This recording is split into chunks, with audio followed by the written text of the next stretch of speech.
Exodus 1. These are the names of the sons of Israel who came to Egypt with Jacob, each with his household: Reuben, Simeon, Levi, and Judah, Issachar, Zebulun, and Benjamin, Dan and Naphtali, Gad and Asher. All the descendants of Jacob were 70 persons. Joseph was already in Egypt. Then Joseph died, and all his brothers and all that generation. But the people of Israel were fruitful and increased greatly. They multiplied and grew exceedingly strong, so that the land was filled with them. Now there arose a new king over Egypt, who did not know Joseph. And he said to his people, "Behold, the people of Israel are too many and too mighty for us. Come, let us deal shrewdly with them, lest they multiply, and, if war breaks out, they join our enemies and fight against us and escape from the land." Therefore they set taskmasters over them to afflict them with heavy burdens. They built for Pharaoh store cities, Pithom and Ramses. But the more they were oppressed, the more they multiplied and the more they spread abroad.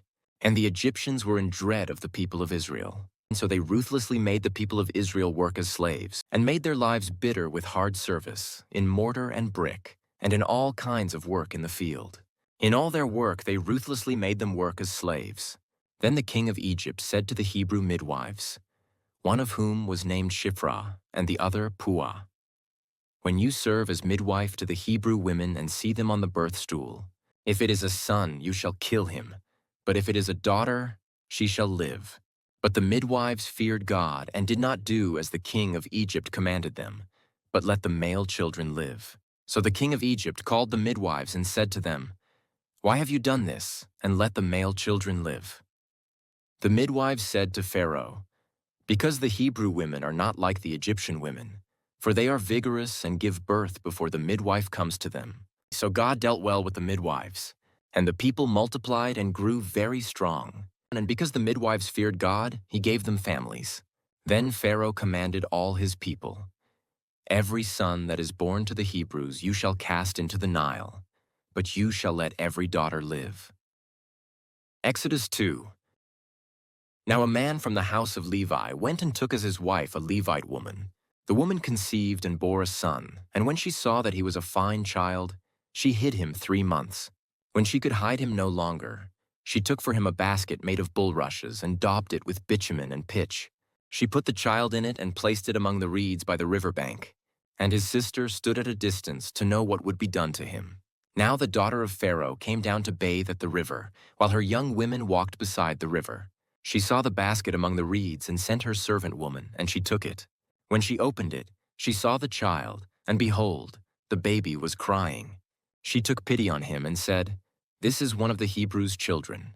Then his sister said to Pharaoh's daughter, "Shall I go and call you a nurse from the Hebrew women to nurse the child for you?" And Pharaoh's daughter said to her, "Go." So the girl went and called the child's mother. And Pharaoh's daughter said to her, "Take this child away and nurse him for me, and I will give you your wages." So the woman took the child and nursed him. When the child grew older, she brought him to Pharaoh's daughter, and he became her son. She named him Moses, because she said, "I drew him out of the water." One day, when Moses had grown up, he went out to his people and looked on their burdens, and he saw an Egyptian beating a Hebrew, one of his people. He looked this way and that, and seeing no one, he struck down the Egyptian and hid him in the sand. When he went out the next day, behold, 2 Hebrews were struggling together. And he said to the man in the wrong, "Why do you strike your companion?" He answered, "Who made you a prince and a judge over us? Do you mean to kill me as you killed the Egyptian?" Then Moses was afraid and thought, "Surely the thing is known." When Pharaoh heard of it, he sought to kill Moses. But Moses fled from Pharaoh and stayed in the land of Midian. And he sat down by a well. Now the priest of Midian had 7 daughters, and they came and drew water and filled the troughs to water their father's flock. The shepherds came and drove them away, but Moses stood up and saved them and watered their flock. When they came home to their father Reuel, he said, "How is it that you have come home so soon today?" They said, "An Egyptian delivered us out of the hand of the shepherds, and even drew water for us and watered the flock." He said to his daughters, "Then where is he? Why have you left the man? Call him, that he may eat bread." And Moses was content to dwell with the man, and he gave Moses his daughter Zipporah. She gave birth to a son, and he called his name Gershom, for he said, I have been a sojourner in a foreign land. During those many days the king of Egypt died, and the people of Israel groaned because of their slavery and cried out for help. Their cry for rescue from slavery came up to God. And God heard their groaning, and God remembered his covenant with Abraham, with Isaac, and with Jacob. God saw the people of Israel, and God knew. Exodus 3. Now Moses was keeping the flock of his father-in-law, Jethro, the priest of Midian, and he led his flock to the west side of the wilderness and came to Horeb, the mountain of God. And the angel of the Lord appeared to him in a flame of fire out of the midst of a bush. He looked, and behold, the bush was burning, yet it was not consumed.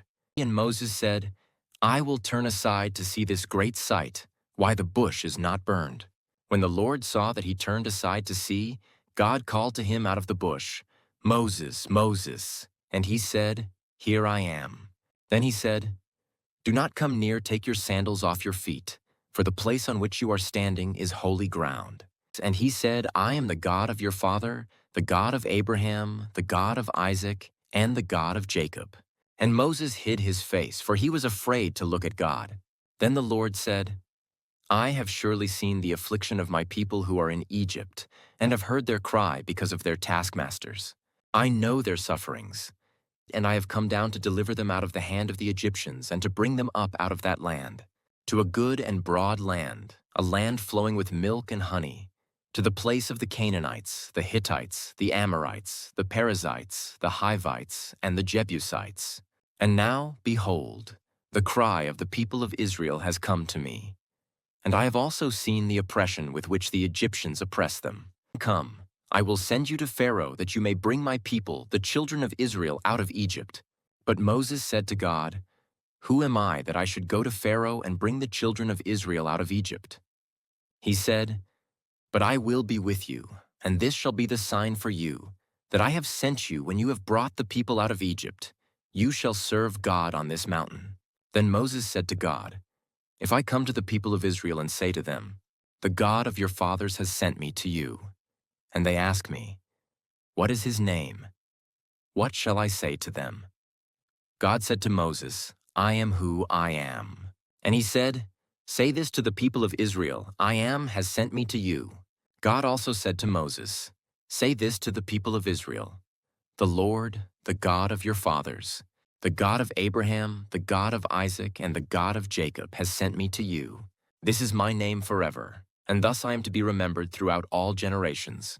Go and gather the elders of Israel together and say to them, The Lord, the God of your fathers, the God of Abraham, of Isaac, and of Jacob, has appeared to me, saying, I have observed you and what has been done to you in Egypt. And I promise that I will bring you up out of the affliction of Egypt to the land of the Canaanites, the Hittites, the Amorites, the Perizzites, the Hivites, and the Jebusites, a land flowing with milk and honey. And they will listen to your voice, and you and the elders of Israel shall go to the king of Egypt and say to him, The Lord, the God of the Hebrews, has met with us, and now please let us go a 3 days' journey into the wilderness, that we may sacrifice to the Lord our God. But I know that the king of Egypt will not let you go unless compelled by a mighty hand. So I will stretch out my hand and strike Egypt with all the wonders that I will do in it after that he will let you go. And I will give this people favor in the sight of the Egyptians, and when you go, you shall not go empty.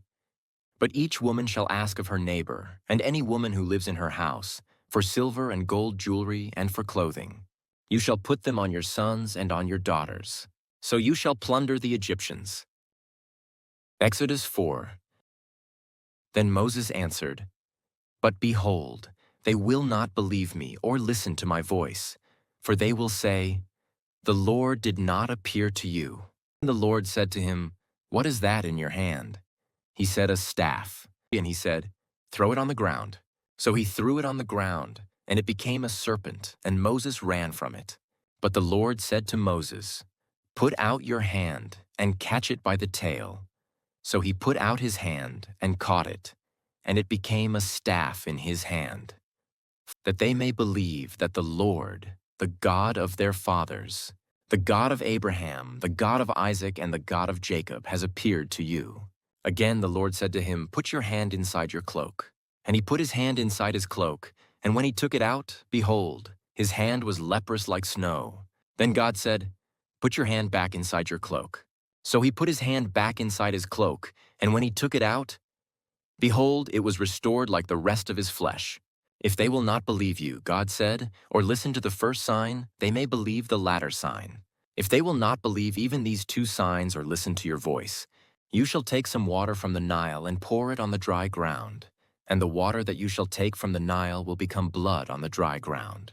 But Moses said to the Lord, "O my Lord, I am not eloquent, either in the past or since you have spoken to your servant, but I am slow of speech and of tongue." Then the Lord said to him, "Who has made man's mouth? Who makes him mute, or deaf, or seeing, or blind? Is it not I, the Lord? Now therefore go, and I will be with your mouth and teach you what you shall speak." But he said, "O my Lord, please send someone else." Then the anger of the Lord was kindled against Moses, and he said, "Is there not Aaron, your brother, the Levite? I know that he can speak well. Behold, he is coming out to meet you, and when he sees you, he will be glad in his heart. You shall speak to him and put the words in his mouth, and I will be with your mouth and with his mouth, and will teach you both what to do. He shall speak for you to the people, and he shall be your mouth, and you shall be as God to him. And take in your hand this staff, with which you shall do the signs." Moses went back to Jethro his father-in-law and said to him, "Please let me go back to my brothers in Egypt to see whether they are still alive." And Jethro said to Moses, "Go in peace." And the Lord said to Moses in Midian, "Go back to Egypt, for all the men who were seeking your life are dead." So Moses took his wife and his sons and had them ride on a donkey and went back to the land of Egypt. And Moses took the staff of God in his hand. And the Lord said to Moses, "When you go back to Egypt, see that you do before Pharaoh all the miracles that I have put in your power. But I will harden his heart, so that he will not let the people go. Then you shall say to Pharaoh, 'Thus says the Lord, Israel is my firstborn son, and I say to you, let my son go that he may serve me. If you refuse to let him go, behold, I will kill your firstborn son.'" At a lodging place on the way, the Lord met him and sought to put him to death. Then Zipporah took a flint and cut off her son's foreskin and touched Moses' feet with it, and said, "Surely you are a bridegroom of blood to me." So he let him alone.